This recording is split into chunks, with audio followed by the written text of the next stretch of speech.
Hello guys, nandito tayo ngayon guys sa Tambakan. So titingnan natin ang bahay dito sa Tambakan na 2-story house and lot for sale. So itong bahay na to guys is near siya sa Barangay Hall. So eto guys, meron siyang gate. So papasok tayo ngayon guys sa compound ng bahay na to. So ang maganda dito guys is meron siyang room na 4. So sa baba is isa ang room sa baba na malaki. Tapos meron siyang sala na malawak.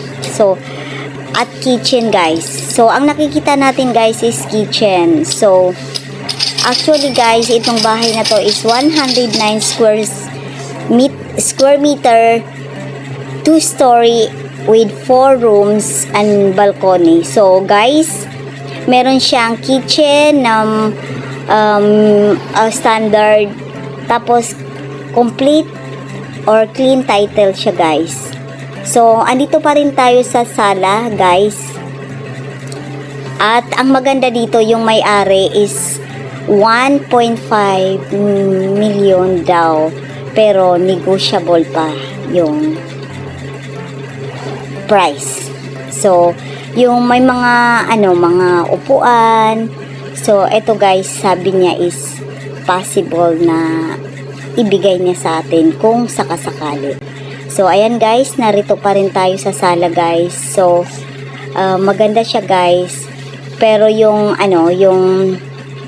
paint niya is medyo yung ibang party is nag-fade. So kailangan din natin mag-repaint.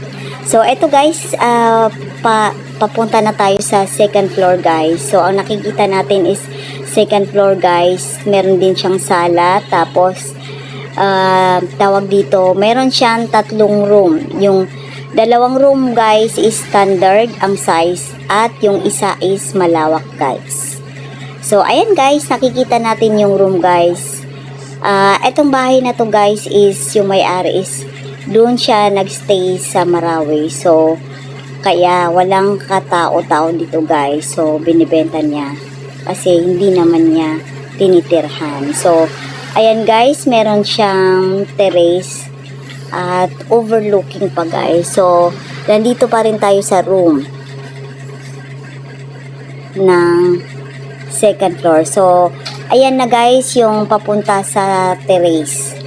So maganda siya guys kasi kabilaan yung terrace guys na malawak, malaki, at napakaganda yung tanawin guys. So ayan guys, yung nakikita natin guys is para tayo nasa ibang level ng view. Sobrang ganda ng view. So ayan guys,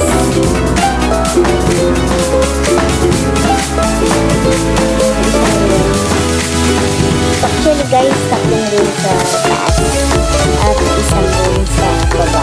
So 4 na rooms guys. So yan, bumaba naman tayo. Yan yung room na baba. So thank you for watching.